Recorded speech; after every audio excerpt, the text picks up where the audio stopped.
자, 데이빗 시멘즈 교수님은 완벽주의를 이렇게 설명합니다. 어떤 사람들은 그들 스스로 문제를 만들어서 짊어지지도 않아야 되는 그런 무거운 짐을 짊어지고 없는 죄책감을 스스로 만들어서 그들의 양심에 고통을 호소하고, 또 다른 사람들은 용서받을 수 없는 죄를 범했다는 근거 없는 두려움에 사로잡혀 있습니다라고 했습니다.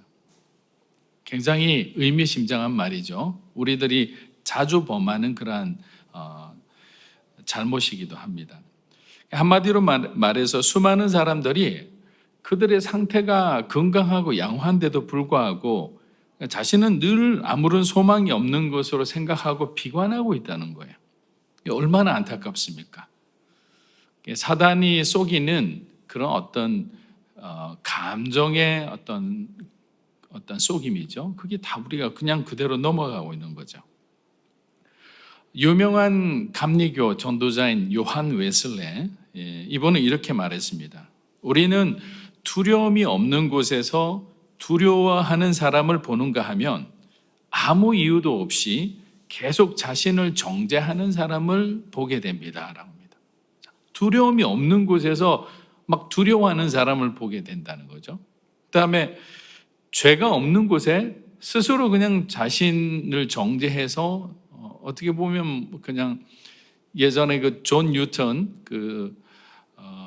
우리 노예 선장이었던 그분이 회심하고 난 뒤에 하나님 앞에 자기가 지은 죄가 너무나 정말 참혹하고 참담하니까 그 죄를 갚기 위해서 무거운 이만한 돌들을 사슬에 묶고 그걸 갖다가 이렇게 메고 다녔다고 그러잖아요. 아무런 소용이 없는 거거든요. 그런 죄책감은. 예수님이 십자가에 죽으심으로 그런 모든 죄의 무거움은 이미 다 사라진 지 오래인 거예요. 그냥 우리는 그 용서를 받아들이기만 하면 되는 겁니다. 그래서 요한 웨슬리 목사님 이분이 얘기하는 말의 핵심은 우리가 생각하는 양심이라는 것도 우리 자기 자신의 의가 될 수 있다는 거예요. 그런 의가 강한 사람은 쉽게 어떤 자기의 마음을 굽히지를 않습니다.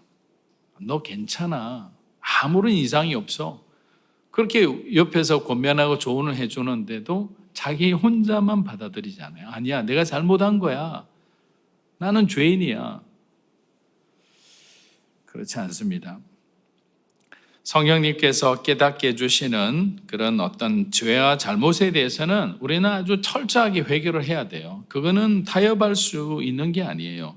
그런데 성령님께서 우리에게 깨달음을 주시지 않는 어떤 개인적으로 그냥 스스로 판단해서 생각하는 그런 모든 잘못에 대해서는 우리는 다시 한번 우리 자신의 상태를 곰곰이 살펴볼 필요가 있다는 겁니다. 예전에 죄와 유혹에 대해서 한번 제가 말씀드린 적이 있는데 기억을 잘 하고 계시는지 모르겠습니다. 사단이 저와 여러분의 둥지에 자다 일어났더니 아주 예쁘장한 그런 알을 살짝 집어넣고 간 거예요. 아침에 일어나니까 이렇게 보암직하고 먹음직한 알이 하나 들어와 있어요. 자, 이 상태는 우리가 정확하게 표현하면 유혹의 상태입니다. 여러분이 죄를 짓는 상태가 아니에요. 여러분이 굉장히 좀 자극적이고 외설적인 어떤 것을 바라볼 때 어떤 충동적인 것을 느끼잖아요. 이 충동이라는 것, 감정의 어떤 끌림이라는 것은 죄가 아니에요. 그럼 뭐가 죄냐? 이것을 가만히 알을 보고 묵상하기 시작하는 거죠. 그리고 품어보고 싶은 거야. 이렇게 싹 품어봐. 1분만 딱 품어보자. 근데 이 품는 순간에 유혹은 죄가 되는 거예요. 여러분들이 그런 어떤 충동을 느꼈을 때, 여러분의 감정이 뭔가 이렇게 건강한 모습으로 발산되지 않을 때 멈추지 않고 계속적으로 그것을 끌고 갈 때 우리는 죄가 되는 거죠. 죄를 짓게 되는 거예요. 보통 우리가 이런 어떤 시각적인 유혹이나 이 충동적인 이 감정이뿐만 아닙니다. 모든 면에서 우리는 항상 이렇게 죄나 유혹에 대해서 열려 있을 수 있어요. 그러나 죄가 아닌데 유혹으로 끝나는 건데도 그 들어왔다는 그 허용했다는 그 자체만으로 그냥 힘들어해서 몇 날 며칠 그냥 자기 자신을 그냥 막 그냥 인민재판하듯이 그렇게 막 그냥 자기를 비하하는 그런 사람들이 많아요. 유혹으로 끝나는 거예요. 절대로 그 부분에 대해서는 여러분들이 자유하셔도 되는 거예요. 그래서 소위 완벽주의에 보면 여러 가지 유형이 있는데 오늘은 두 가지 유형만 먼저 말씀을 좀 드립니다. 자기지향적 완벽주의라는 게 있습니다. 자기지향적. 이러한 성향은 자기 스스로에게 굉장히 엄격한 기준을 세워놓고 자신의 행동을 냉정하게 평가하고 판단하는 성향이라고 합니다. 기준이 엄격한 거예요, 자기에 대해서. 그러니까 이러한 유형의 사람은 어떠냐면 굉장히 자기 비판적이고 실패를 피하기 위해서 굉장히 열심히 노력하는 사람이에요. 그리고 끊임없이 새로운 것을 추구하는 사람이기 때문에 이러한 사람들이 사실 그 공동체 자체적으로 보면 굉장히 좋은 자극이 됩니다. 굉장히 열심히 일하고 활력 있고 뭔가 이렇게 잘못했으면 제가 잘못했습니다. 다시 한 번 더 해보겠습니다. 뭔가 이런 이렇게 에너지가 느껴지기 때문입니다. 그래서 리더들은 이런 사람들을 굉장히 좋아해요. 똑똑한데 열심히 하니까 좋아하지 않을 수가 없죠. 근데 반대로 하급자는 이런 유형의 리더를 너무너무 힘들어하죠. 쉬지를 못하게 하는 거예요. 조금 과장해서 표현하면 이런 자기 자신의 엄격한 사람들은 안식 있잖아요. 쉬는 것을 죄로 생각해요. 그냥 할 일이 이렇게 많은데 어떻게 쉴 수 있느냐 하면서 계속적으로 일을 줍니다. 일을 줘도 우선순위를 주고 계획적으로 주면 몰라. 이거 줬다가 저거 줬다가 아니야 이거 해 저거 해. 그러면 이제 그냥 헷갈리기 시작하는 거예요. 밑에 사람들은. 그리고 이런 사람들, 자기에게 굉장히 엄격한 사람들은 자기 존중감이 떨어져요. 자기를 소중하게 여기지 않아요. 조금의 결점도 허용하지 않으려고 그렇게 노력을 합니다. 그리고 한번 여러분들이 꽝 실수했잖아요. 그만큼 실망도 큰 거죠. 그냥 추락하는 겁니다. 감정이 추락하고 모든 상태가 그냥 완전 제로가 아니라 마이너스까지 내려가는 거죠.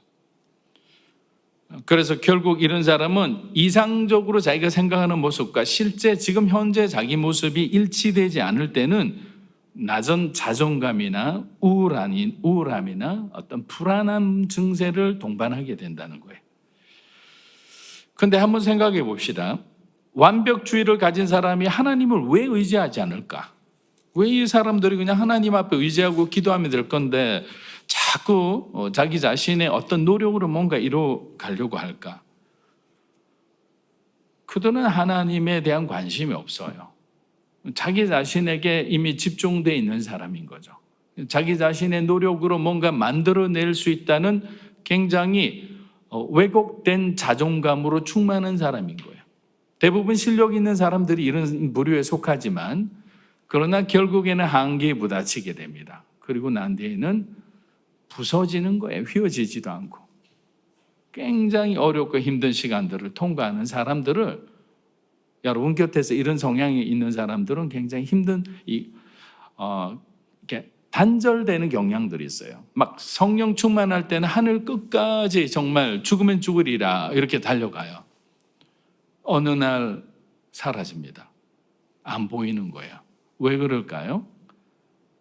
그냥 자기 자신에 대한 부분에 대한 애착이 너무나 강한 사람들인 거죠.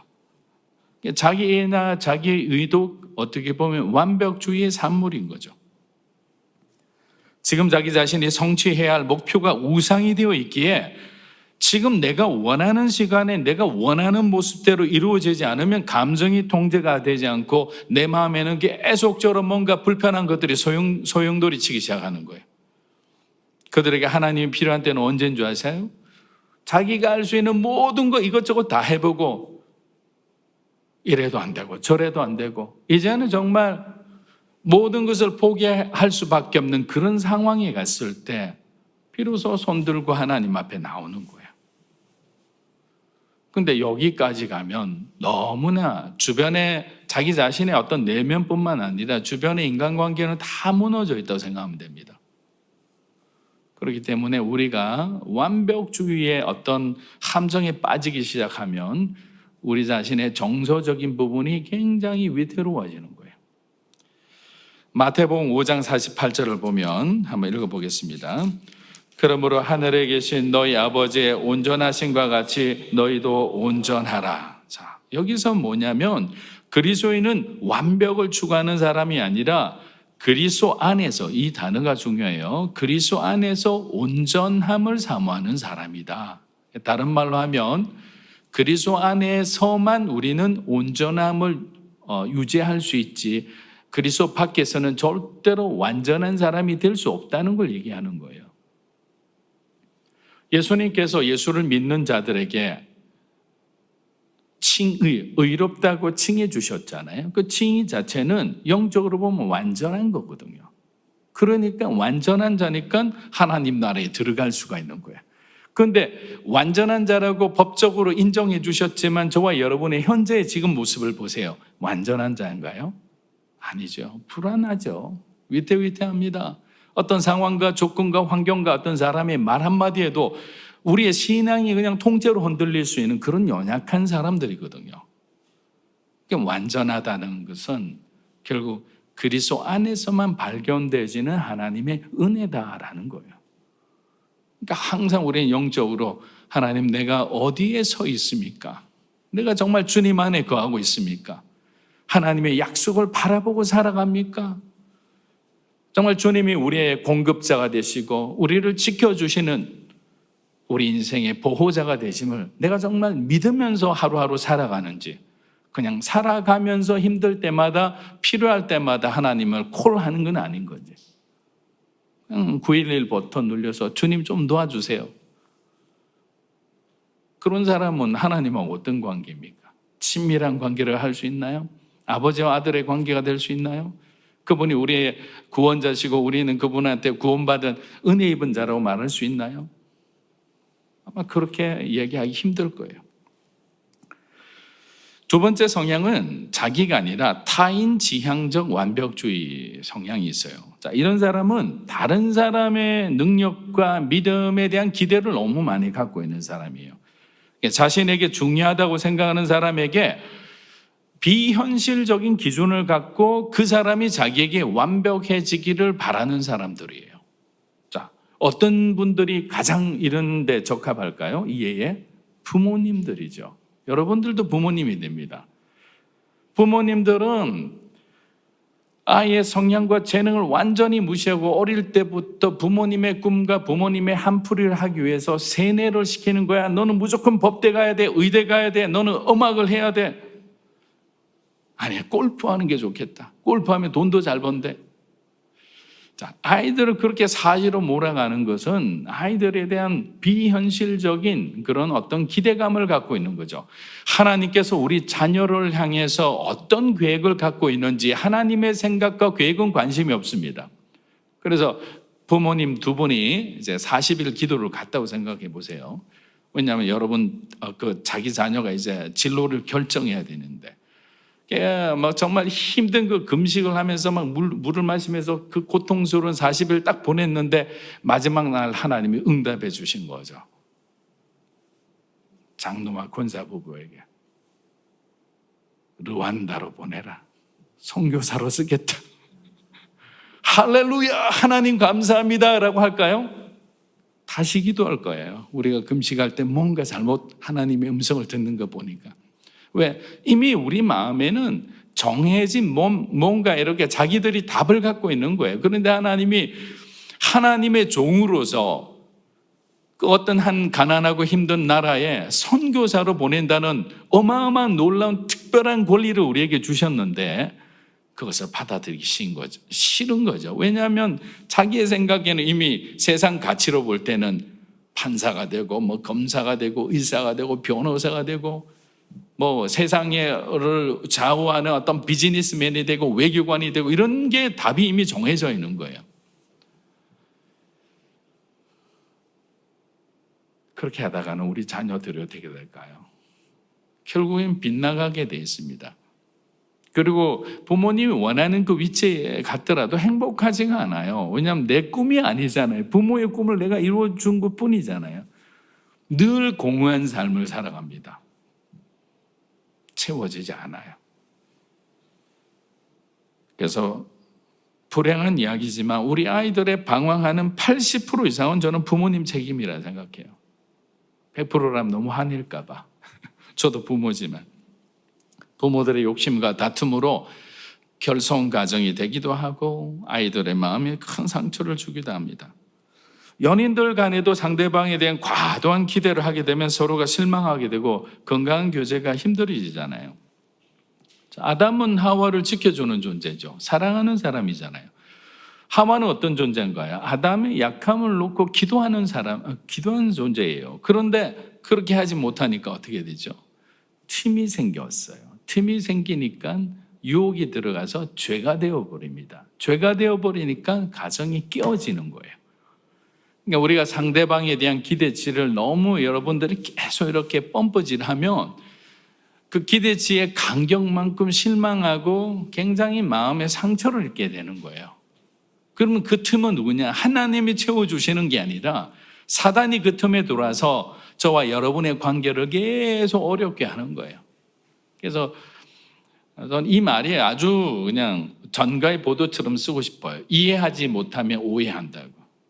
여러분들이 상대방을 이해하지 못하면 오해하게 돼 있어요. 이해하는 것이 아니라 우리는 받아들이는 거죠. 어떻게 다 내 생각대로 다 이해를 하겠습니까? 절대로 그렇게 못하는 거죠. 그래서 타인 지향적인 사람은 평소 굉장히 냉소적이고 비판적이고 계산적인 인간관계를 하게 됩니다. 그래서 사람이 없어요, 주변에. 외롭습니다. 왜냐하면 처음에는 그렇지 않다고 생각했다가 아니 자기가 열심히 하는데도 조금 잘못했다고 그냥 어마어마하게 비판을 하고 그냥 인격적으로 모독을 한다고 생각해 보세요. 여러분 상사나 여러분 동료나 아니면 가족들이라 하더라도 그런 마음에 어떤 마음이 드냐면 쓴뿌리가 생기죠. 분노가 생기죠. 막 미움이 올라오는 거죠. 그러니까 우리가 타인을 향해서 어떤 완벽주의로 내가 내 기준에서 바라봐서는 항상 우리는 균형을 잃어버린다. 신앙에 있어서 무엇이 가장 중요합니까? 라고 물으면 저는 항상 밸런스라고 얘기하고 싶어요. 기도만 해보세요. 말씀 하나도 안 보고. 그 맨날 얘기할 때마다 어떤 얘기하는 줄 알아요? 하나님이 어저께 이런 말씀을 주셨다고. 하나님을 함부로 그냥 계속 사용하는데 하나님은 우리에게 감동으로 때론 말씀을 통해 우리에게 뭔가 하나님의 뜻을 보여주기도 하지만 그렇게 매일 말씀하시는 분이 아니에요. 말씀을 주셨으면 그 말씀대로 신앙의 어떤 원리들이 있기 때문에 그냥 그 원리대로 그 길대로 충실하게 살아가는 거예요. 성경을 딱 들고 다가 눈 한번 감고 쫙 보고 여기서 뭔가 이렇게 특별한 것이 뭐 있게 이렇게 하는 거는 신앙이 아니잖아요. 그죠? 우리는 우리 자신이 누군가에 대한 많은 기대감을 갖기 전에 먼저 그 사람을 우리가 상대방을 오히려 배려하고 그 사람 눈높이까지 낮아질 필요가 있어요. 그렇게 되면 이해할 수 있고 받아들일 수 있습니다. 영어로 understand 그 말 자체 그대로예요. 그냥 understand 하는 거예요. 그 사람 밑에 서면 되는 거예요. 그러면 다 받아들일 수 있어요. 그러나 내가 위에서 교만한 눈으로 이렇게 쳐다보면 그 사람 밑에 깔려있는 그 아픔과 눈물을 내가 어떻게 이해할 수 있겠습니까? 절대로 못하죠. 그래서 1대1이나 이런 과정을 통해서 어떤 것이 중요하냐, 양육자나 이런 사람들은 understand하는 마음을 가져야 돼요. 그 양육 받는 사람의 어떤 감정보다 더 내려가는 거죠. 겸손한 마음으로 가다 보면 그것이 보여지고 느껴지기 시작할 때부터 치유와 회복이 일어나는 거예요. 에베소서 2장 3절에서 5절 한번 보겠습니다. 자, 읽어보겠습니다. 시작. 전에는 우리도 다 그 가운데서 우리 육체의 욕심을 따라 지내며 육체와 마음에 원하는 것을 하여 다른 이들과 같이 본질상 진노의 자녀였더니 긍휼이 풍성하신 하나님이 우리를 사랑하신 그 큰 사랑을 인하여 허물로 죽은 우리를 그리스도와 함께 살리셨고 너희는 은혜로 구원을 받은 것이라. 에베소서 저는 2장 이 5절 읽을 때마다 이렇게 마음에 이렇게 울림이 있습니다. 너희는 은혜로 구원을 받은 것이라. 여러분 한번 따라해 보십시오. 너희는 은혜로 구원을 받은 것이라. 우리가 완벽해서 구원받는 거 아니잖아요. 우리가 열심히 하나님 앞에 봉사해서 구원받는 거 아니잖아요. 여러분이 어마어마한 헌금을 드렸다고 하나님이 여러분 구원해 주시는 거 아니잖아요. 은혜로 구원을 받았다라는 거예요. 그렇기 때문에 너무 조급해하지 말고 너무 과다하게 열심을 낼 필요도 없고 결과가 나오지 않는다 해서 초조해야 할 필요가 없는 거예요. 하나님의 은혜는 정확한 하나님의 시간에 저와 여러분을 찾아오기 때문인 거예요. 그 시간에 하나님의 은혜가 찾아왔을 때 우리는 무릎 꿇고 하나님의 은혜에 감사하며 그냥 주님, 오늘도 이 정말 죄인, 괴수 같은 죄인에게 하나님의 은혜를 부어주시는군요.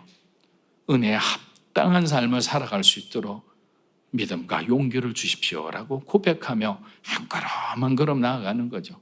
그러다가 또 넘어질 수 있어요. 또 쓰러질 수 있어요. 또 죄를 지을 수 있어요. 그러나 우리가 다시 일어날 수 있는 것은 하나님의 은혜가 우리를 끝까지 붙들고 있는 거예요. 그것이 성도의 견인이잖아요.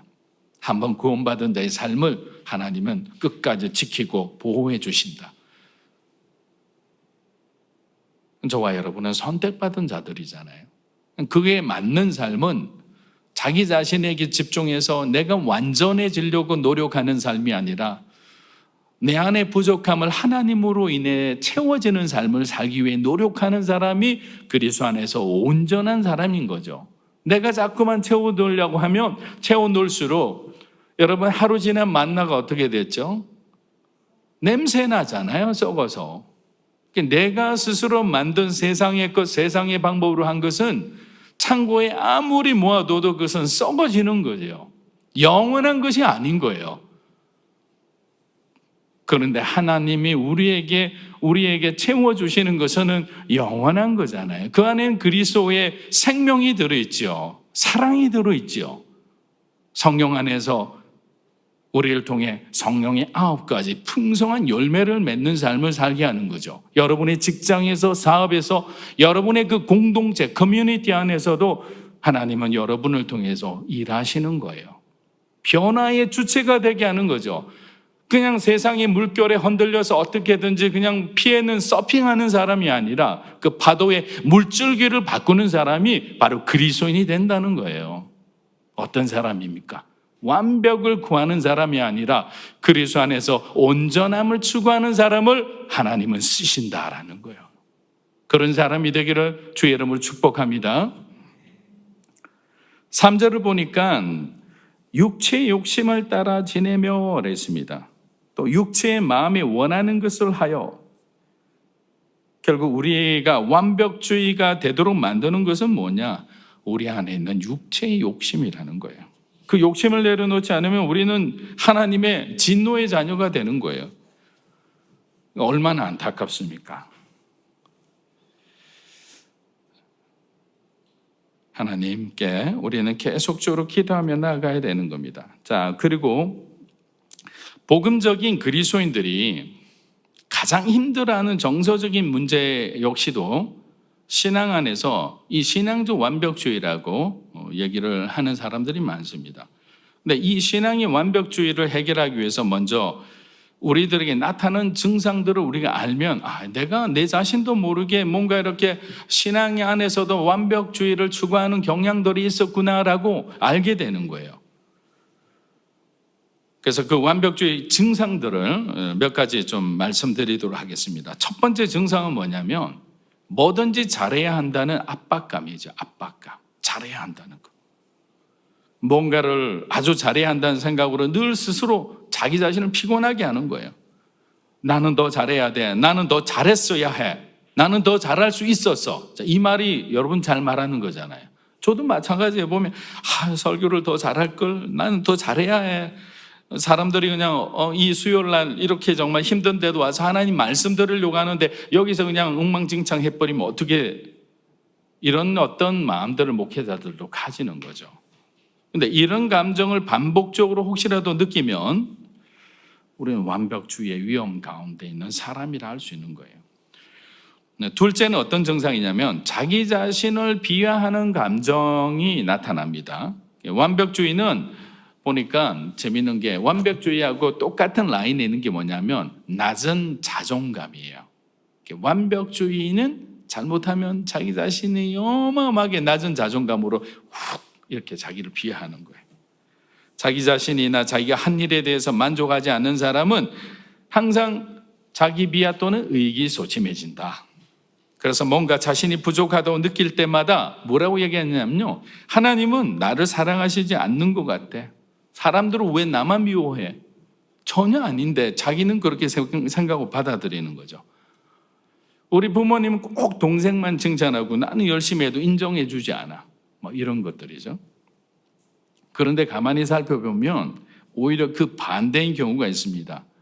왜냐하면 자기 자신이 만족하지 못하는 거죠. 자, 이 사람, 이런 유형 어떤 사람이냐면, 여러분이 10번 중에서 9번을 너무너무 잘하는 사람이에요. 재능 있는 사람이에요. 그런데 한 번 실수한 것 가지고 이렇게 얘기하는 거예요. 10번 타석에 들어서서, 아니 9번을 안 다치는 사람이, 어마어마한 그 실력을 가진 사람이 한 번 못했다고 그냥 마치 전교 1등 맨날 하다가 한번 2등 하면 그냥 땅이 꺼져라고 해서 막 그냥 슬퍼하면, 옆에 있는 사람들 늘 20등 30등 하는 사람이 그 사람 보고 뭐라고 생각하겠어요? 한 대 때려주고 싶을 거 아니에요. 자기는 평생 10등도 못 해봤는데. 그러니까 항상 자기 기준에서 보면 뭐든지 불만인 거죠. 왜? 기준이 너무 높아요. 셋째는 율법주의 경향이랍니다. 율법주의. 완벽주의자들이 보통 겉으로 드러나는 모습은 굉장히 고지식해 보이죠. 그래서 굉장히 낮은 자존감과 예민해져 있기 때문에 작은 실수도 용납하지 않는 거예요. 그래서 이 사람들은 어떻게 되느냐? 점점 주변의 사람들의 시선과 평가에 예민해집니다. 누구나 그런 데 대해서 예민하지만 더욱더 예민한 거죠. 어떻게 평가하느냐에 따라서 그날 하루의 모든 컨디션이 일정이 다 달라질 수 있는 거예요.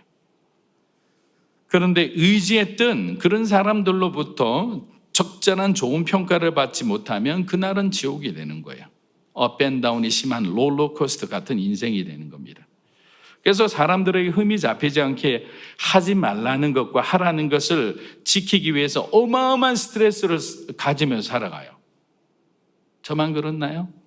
여러분들도 그렇잖아요.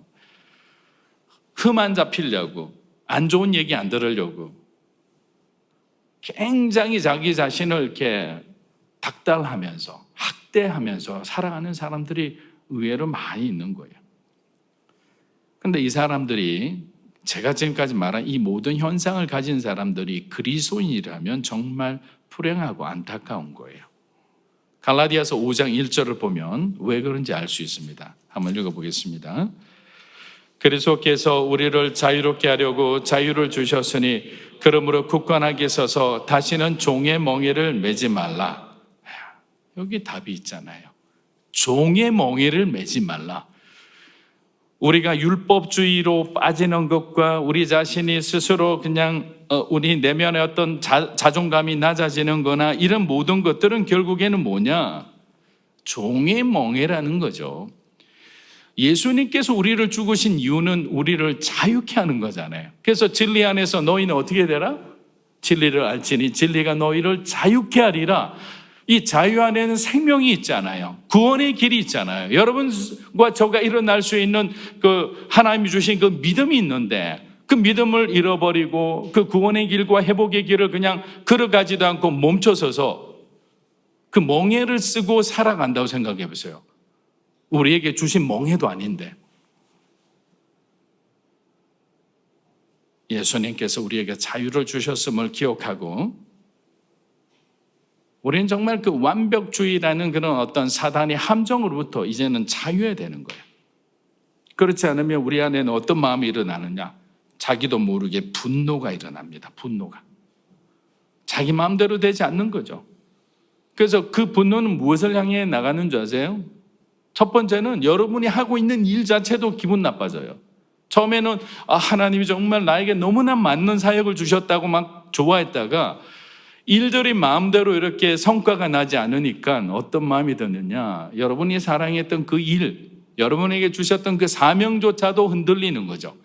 이 일 때문에, 이 사명 때문에 내가 하나님 앞에 인정받지 못하고 사람들에게 인정받지도 못해. 하나님, 나는 이제 목회자로 살기 싫어요. 전도자로 살기 싫습니다. 이런 마음은 다 뭐냐? 자기 스스로 갖고 있는 잘못된 그런 어떤 가치관이 무너지기 시작하자 내 안에서 일어나는 일그러진 분노인 거죠. 그런데 이런 완벽주의에 빠진 사람은 사실 사람과 자기 일에 분을 내고 하나님을 원망하잖아요. 하나님 나한테만 왜 그러세요 하지만 사실은 하나님을 향한 분노는 가짜 분노예요. 그들의 마음을 보면 이렇게 고백해요. 하나님, 저 정말 하나님 사랑합니다. 저는 베드로보다 더 주님을 사랑한다고 말할 수 있습니다. 주님을 위해 죽으라면 저는 언제든지 순교할 마음도 있어요. 그런데 저는 지금 하나님이 저를 사랑할 수 없게 자꾸만 사고치는 것 같아 내 마음이 너무 슬픕니다. 제게 주신 일들을 저는 완벽하게 잘해서 하나님 앞에 칭찬도 받고 부모님과 교인들의 마음도 기쁘게 해드리고 싶은데 이 모든 것이 엉켜서 제 마음대로 되지 않아요. 저는 지금 너무 내 자신이 밉습니다. 하나님, 저는 지금 어떻게 하면 좋아요? 이게 사실은 그 분노라는 모습으로 드러난 그 완벽주의에 빠져있는 그 그리스도인의 속마음인 거예요. 사실은 하나님께 사랑받고 싶잖아요. 여러분 부모님께 인정받고 싶잖아요. 여러분 교인들을 기뻐하기 원하는, 기쁨을 주기를 원하는 거예요. 그런데 이것이 내 마음대로 되지 않자 내 마음 가운데 그런 이런 분노가 일어나는 거죠. 그래서 여러분들이 만약에 그런 사람들을 보게 되면 저렇게 분노하고 왜 저럴까라고 생각하지 말고 가까이 다가가서요. 이렇게 동성이만 안아주면서 너무 수고했어. 하나님이 너 얼마나 사랑하는지 알아? 그리고 너 이 일 때문에 너는 이만한 성과를 생각하지만 사실은 이것 때문에 얼마나 사람들이 청년들이 좋아했는지 알아? 많은 사람들이 기뻐해. 근데 왜 자꾸만 너는 그래? 그렇지만 하나님도 정말 사랑하지. 눈에서 눈물이 투두두두 떨어지는 거죠. 왜? 그 아이가 듣고 싶은 말을 해준 거예요. 사랑한다는 말, 수고했다. 그 한마디 말을 듣고 싶었던 거예요. 히브리서 4장 15절에서 26절 말씀을 읽고 우리 마치고자 합니다. 한번 읽어보겠습니다. 우리에게 있는 대제사장은 우리의 연약함을 동정하지 못할 진리가 아니요 모든 일에 우리와 똑같이 시험을 받으시니로되 죄는 없으시니라. 그러므로 우리는 긍휼하심을 받고 때를 따라 돕는 은혜를 얻기 위하여 은혜의 보좌 앞에 담대히 나아가. 여러분, 우리가 이러한 완벽주의 성향으로부터 치유받을 수 있는 길은 뭡니까? 하나님의 은혜의 보좌 앞으로 나아가는 거예요.